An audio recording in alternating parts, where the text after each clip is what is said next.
Well, I didn't even know what I was thinking. I had trouble getting this thing to start. You know, they just drove it over here last night. I love when people bring stuff over with garbage batteries and then you have to fumble around trying to get it started up. But this is it's how my life works, I suppose. But anyway, this is the cobalt they drug over. It's a 2006. It's I don't know what color it is. It's kind of a gray blue color. I really don't know. I've just pulled the hood on it. Like I said, I didn't even think about it. I'm trying to hook up my you know, the batteries in these are in the trunk, and they're not real easy to get to. You can jump start from underneath here. It's kind of like my BMW. It's sort of the same way, but at least the battery is somewhat accessible in the BMW. But here it's with the spare tire. It's underneath the floor, and if you got a trunk full of garbage, it's real hard to get to. And anyway, long story short, this is it. They put some garbage. I'll swing over here. Sit down, take a look at it. Here's the headlight they tried to use, and I think they kept getting stopped.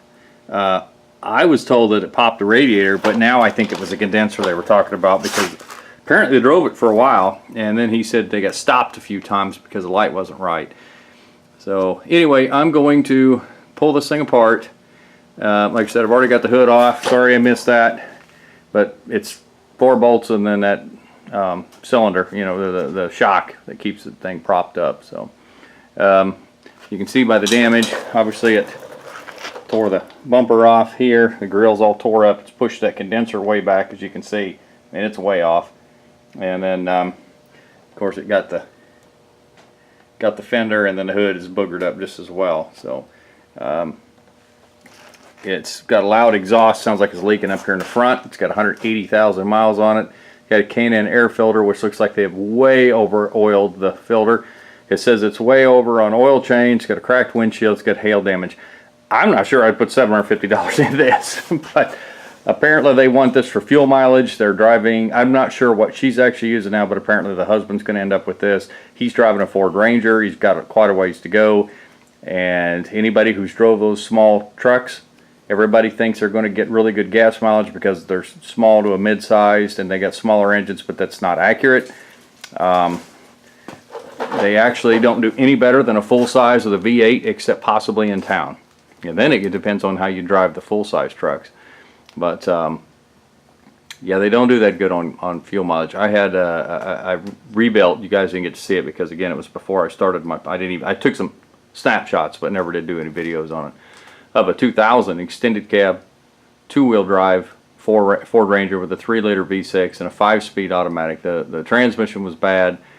Actually had a hole in the case, and the back window was broke out on one side. I just put a standard piece of glass in it, and it needed tires, and then found it needed a front end. And anyway, I had some money into it, but they had taken a silver and gold spray paint can to it and really boogered the paint up. But luckily I was able to get that off with a little color sanding and buffing. The truck looked really, really good when it was done.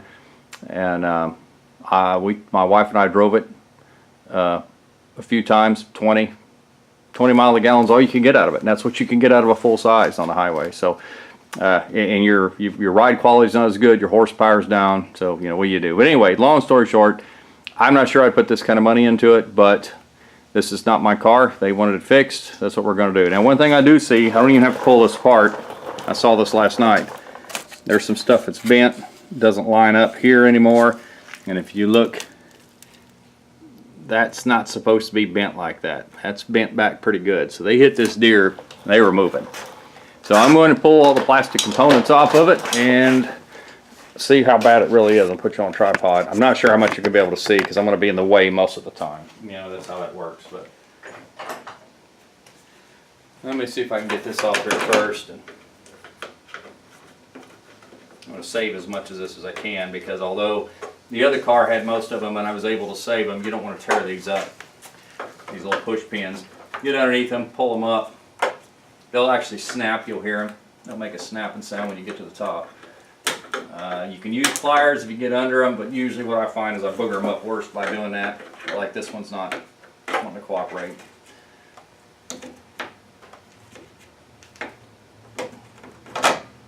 And they just pull out.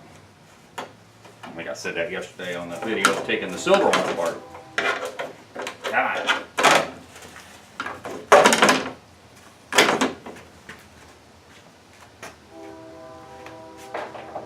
I took the one thing that they wanted to do was take their turn signal switches broke, and I did pull the one out of the other car. I loaded back on my car bearers. They want the back tires off of it, but I don't want it not to roll. So I'm going to put the pizza cutter on out of the silver one on it, and he says he wants at least one of the tires off of the other one. So I'm going to for a spare, and that's fine with me as long as he lets me have the pizza cutter, because I don't want to be stuck with something I can't move, because I'm not sure yet. I'm running out of time and I'm running out of space, and I hate getting rid of it before I can get a really good chance of looking over myself for anything I need. This thing's actually broke. I'm not sure why I'm messing with it here. Actually, all of it needs replaced. So.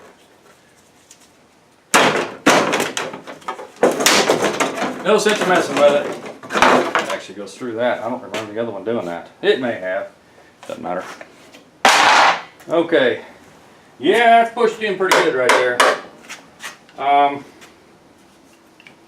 I don't think I'm going to pull it, because there's enough pieces that come over top of this to cover a lot of that up. And because the car's not getting painted, at least not right away by me, and I'm replacing this and all this anyway, I'm not sure that this is a priority unless I go to bolt stuff up and it doesn't. If it's pushed this in enough and drew this fender in, I'm not even sure if you're seeing what I'm pointing at. Yeah. You know, if it's pushed this in enough and it's actually got this fender bent around, which is always a possibility.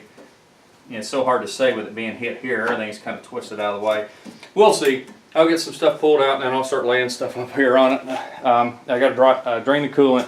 I got to figure out what Bubba deal he did with this light, because if he hacked into the original harness and boogered it up, I may end up having to pull the one off the other one. I've started a video. I don't know if I'm going to post it, on doing these headlights. This one's got a couple 3 stars in it. The one on the side off the other car has 1 star. I sanded and sanded and sanded and buffed, and they really look like crap when I was done. They're actually dirty inside as well, which means they have probably sucked water over time. With a diffuser that's built in that sits there in front of the bulb, I cannot get into it to clean it out like you can the full-size Chevy trucks of these, well, of my years, the 99 to I think you can go all the way up to like 07 Classic. You can kind of get inside there once you pull the bulbs out with a rag and a screwdriver or whatever, and kind of move it around in there, a bottle brush or whatever, and get it cleaned out. That's not the case here. So they had a little bit of rust spot, they had some dirt, and then they were very ugly on the inside. I'm not really saying clouded, but bad enough that, you know, it wasn't worth it. So I ordered a set. I'm sure they're Chinese. There were, I think, shipped to the house was less than 90 bucks for the set of them, and it'll look so much better, you know, in the end. So I'm still not to the point where they owe me any extra money. And I told them up front. I said, I quoted you $750 without looking at your car. That was probably a mistake on my point. But if you think I'm going to replace your battery and all this other stuff, you know, you're dead wrong. That's not my job. If you can't bring me a car that's got good oil in it and you know, stuff, and obviously I will have to put antifreeze in it, which I knew that up front. And if they want the air conditioning charged, that's also extra, and I explained that, along with the painting, which I'm not going to do at this time. I'm a year and a half behind on my projects, and painting a car that looks like this is just not worth my time. So let's get back into this. Sorry, I had to convert oxygen to carbon dioxide. But I kept all these. This actually is a headlight bolt. The other one's completely missing, along with the headlight. And this is what's left of the headlight. This is a headlight bucket, which they also, for whatever, I guess it's because of that, although I'm not sure why they actually zip tied it. You never know what somebody's going to do you? And I left my...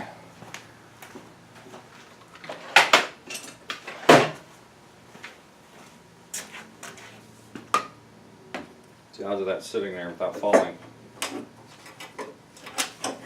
That's what's left of the headlight bucket. Like I said, wow, that's cool. They parked it underneath a cedar tree, and I mean parked it under the cedar tree. Since I got the K&N, this isn't being used anymore. This used to be the intake for the factory air cleaner box that went in here. It's clear packed full of stuff, and I wouldn't be surprised if mice and stuff hadn't got in there. It's a problem with leaving stuff set. You're just really out of it for it. Well, let's see what he's done here. The Super Bubba here. I understand to a certain point. If you don't have money, you're trying to get by, you're trying to do stuff. But I think his wife was driving this. You think it, you know.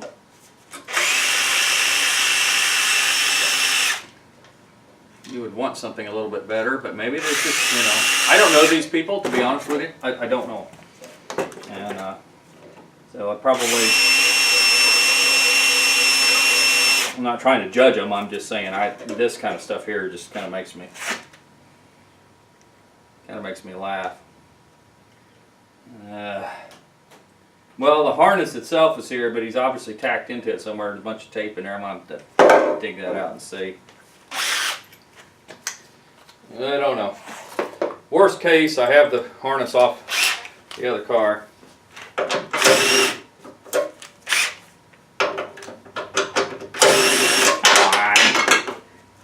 Really? That went down somewhere I'll probably not be able to get back out. Oh yeah, look at there. How about you getting in there where you belong this time? Thank you.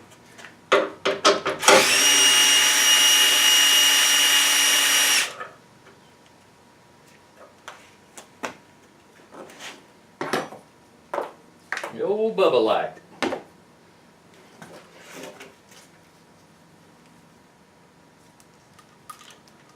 This ought to be interesting.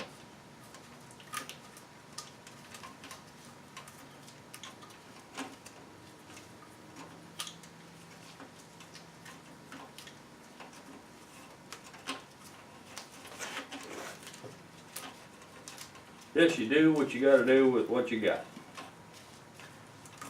It don't get me wrong. There's times I don't do stuff 100%, you know. But generally, it's something I drive, and I wouldn't sell certain, you know, like this was. I don't know. It's fine, I guess. But wow, you taped it all the way up there, huh? I'll let you get that off, or let me see what you've done here. This is what I'm interested in. Oh, I see why they did it. I gotta take it all off.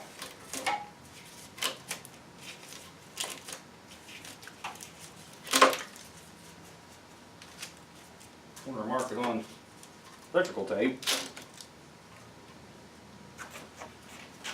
What if they looked it up, or they just started cutting wires to figure out which one was the headlight wire? You know what I mean? Alright, where did you stop this glob you put on there?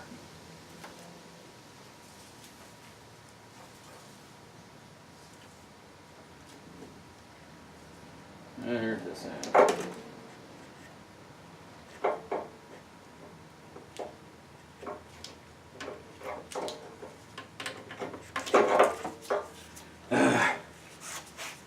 Yeah, well, what do I do with them?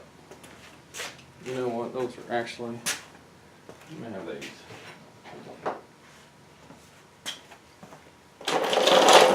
Guys, we'll sit down and get comfortable.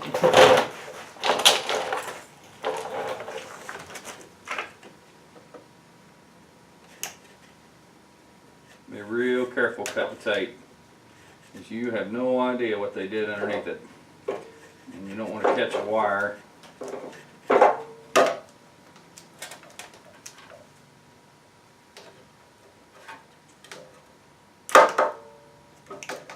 They look like I'm being abusive, but I'm just pulling it up, making sure it doesn't have a wire hooked to it. Well, the tie-in's under here somewhere.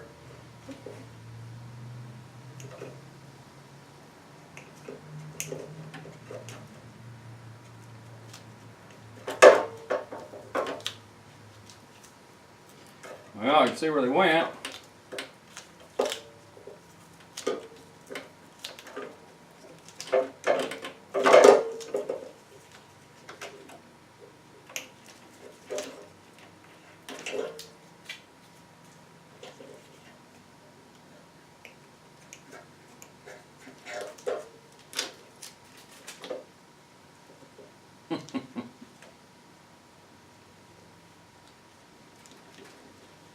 Yep. You know what's amazing is I think what they did was he said, well, I looked up them headlights and it was $95 or whatever it was. And I understand if you're going back to the factory one or you go out to the salvage yard, they're going to charge you $3 less than what a new one would be. That's why I usually don't shop at a salvage yard unless it's something I just cannot get local or the shipping is just out of sight. Which happens a lot with some of the older stuff like those Malibus. I can find parts somewhere else, but the shipping is doubles, you know, what you're paying for it. So if I needed a door and the guy's got it for sale for $100, what's $150 shipping? And at best, and same with like hoods and bumpers and stuff like that. It almost costs, you know, it costs more to ship it than it actually. And I found that out with LMC truck. We're not. I mean, we're probably only a couple hours, maybe 3 from Lenexa, which is where LMC truck is. And I thought I would get a better deal on shipping because I'm that close. And I called them up. It's been several years ago, wanting to order something specific.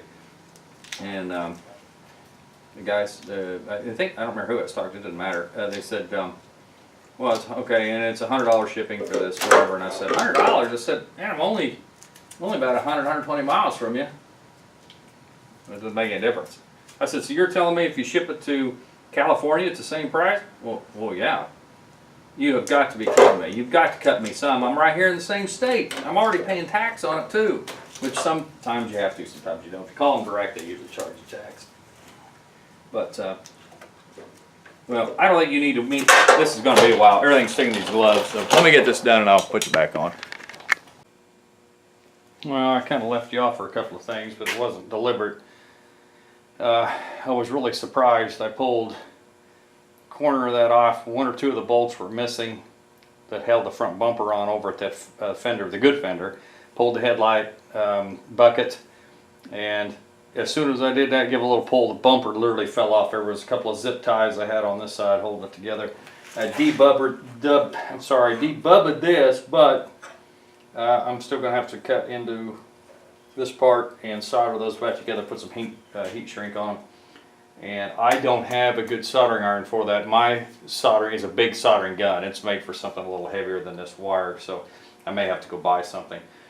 They do sell something I've seen in a couple of channels that I actually follow that are the actual connectors, butt connector basically, but they actually have solder in the center and then heat shrink at the 2 ends, almost at the 2 ends. So when you actually don't even have to do anything but stick the 2 wires in there and then heat it up with a heat gun. I've seen them use torches. I'm not sure, you know, a smaller torch. I'm not sure that's the way to do it. Get too hot, too fast in certain areas, but I'll be afraid of burning it, catching on fire, burn it too bad. But I've got a heat gun, of course, and you know, you could actually probably heat that up. And so I'll have to look into see about getting some. I've still got to pull the radiator. I got 1 bolt holding the fender on, and I'm still not sure what to do with this. I could obviously get here. I could get an eyelet with a bolt, you know, nut bolt situation where a nut, you know, because the eyelets will be threaded, and put a bigger washer behind it and then take it outside and, you know, put a come along on it, hooked to my pickup or something, or a trailer, and then possibly drill a hole and do that same thing here. Try to pull that out and then kind of hammer this down at the same time. So I do have a possibility of a fix if need be without having to remove this core support off of this and the core support off of that one. There was some things that I did notice that they did, and it may have been damaged or they weren't paying attention. They actually took the bottom of this 1 bolt hole, which you probably can't see where this tool is the headlight bucket had 2 bolts going through the plastic on this mount and then 1 bolt through the mount. They actually took the entire mount out. Well, the mount's still in the car out there, so I'm glad I put it back on the car trailer, and I'm glad I didn't haul it off because I had a feeling I was going to need parts anyway. So I mean, I wasn't completely stupid, but anyway, we're going to get back on this. I'm going to take the rest of this fender off. I can't stay out here very long. Got to work the next couple of night shifts. I know I won't get done today. I can find this 1 bolt. I know it's up in here somewhere.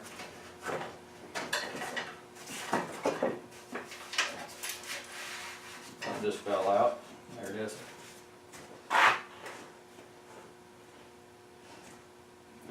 Something big just fell out off of me. Big old spider, black one. He's fine. Big old. Did have to fight an ant colony. Nothing better than that. As soon as I pulled one of those deals out, one of them plastic connectors, things start falling out of the sky on me.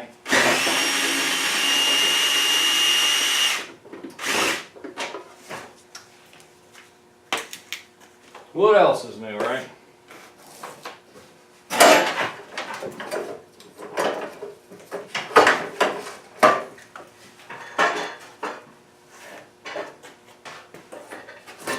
Luckily, this thing actually comes apart really easy. Again, you're dealing with a base model car. You're not dealing with anything expensive or high end by any means. But yeah, there's the rest of the ants. Not seeing any. I'm not sure if this mount's bent or not. I think it is. I'll have to look at the mount on the car, but it does look like I could actually unbolt this one if that's bent out there and just take the one off that other car. I don't think the hood latch was bent, but again, that's simple enough to unbolt and the hinge, and if I didn't say that right, and go get that.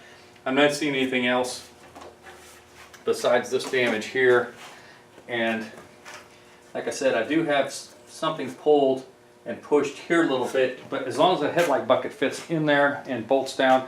So what I probably do is go out there and look at that mount, and I might as well just go in there and bolt it and bring it in. It's not that big of a deal. Then I need to mount for the headlight bucket anyway. And I may bring that in, bring the fender in, set it up there and bolt it up. I can at least line it up at the door and stuff, and I can leave the top ones loose because there'll be a little bit of a movement there for adjustment. And I really don't want to put the hood on yet, but I could put the hood on. It really isn't going to be in the way either way. Anyway, get that done. I've really got to get the coolant system drained, get the radiator, and it's actually kind of there's two bolts there at the bottom of the condenser.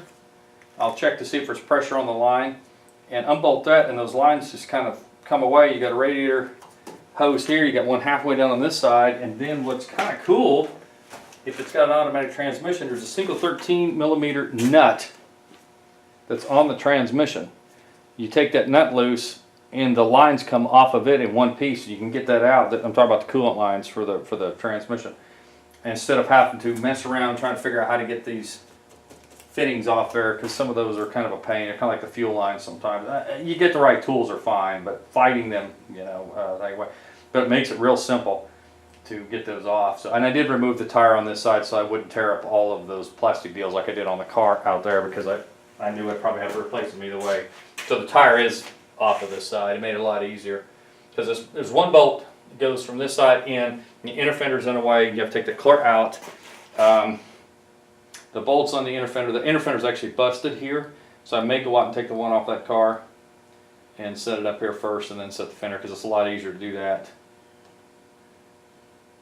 I think. I wish you could get just part of that off there and get to that bolt, but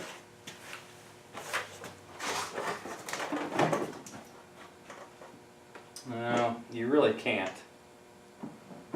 That thing fits that perfect angle. This may not be bent. I'll go get the one and take it out there and take a look at it, but I think it's okay. And there's some sound deadening that goes up around here to keep everything quiet. I'll have to put that back in there too.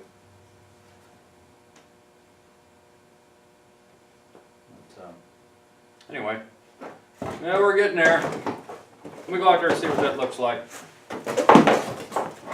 Fall down. Alright, I'll be back. Alright, pulled the radiator. It's bowed pretty bad. The condenser did have, it tore one of the fins out of it. When he pulled up yesterday, I heard the fan beating on the shroud, but I couldn't see what it was hooked on. Now I see why. It's not even... I'm not even sure it was, I mean, it is spinning the motor, but it's got a lot of slop in it. If you can see that nut, but I can move the fan quite a bit before the nut actually grabs and starts to turn. This thing was, and it's only got, what was that, 2, 4, 6, 7 blades, and the 05 actually has more blades in it. Same hookup, just got more blades. So anyway, everything else looks exactly the same. I would love to put it in right now, but there's just no way I can do it. I've got to go get ready for work. So at this point though, you can see how far it's tore down, and that bracket was the same. And the only thing that may be is this end might be bent down just a little, but I might as well just show it to you. Yeah, I think it is bent down a little bit. Yep, it is. But outside of that, the brackets are bent in the exact same places. So that's not a big deal there. But alright, the strip down is pretty much complete. I got 2 more screws, take that inner fender out, because I may do that and just put the other one in. It's not that big of a deal to do. There's 2 little 7mm headed bolts at the bottom that need to come out, and I need to fix Bubba wiring there. And I went ahead and got that. That's that bracket that holds the headlight bucket on that side. Of course, it's not tight because it's going to have to slide around once I get the headlight bucket in and stuff. So so when I come back here in a couple of days, I'll kind of get back after it and show you. I'll get the first thing I want to do, really honestly, is get the coolant system hooked up, AC system hooked up, everything tightened, and where the car can actually be started again, so I can check some other stuff. I want to make sure. Oh, and I checked the oil. There was nothing on the stick, and I put a 1.5 quarts in there, and it's still not on the stick. Bubba at their best. So anyway, I'm gonna look at that. I'm gonna leave the battery charger on tonight. I'll come out tomorrow. I'll put it on 2 amp. I had it on 6. It doesn't look like it's charging, but it is charging some. So I'll leave it overnight and come back and get here in the morning and fix it. So anyway, that's where we're at. We're gonna get out of here.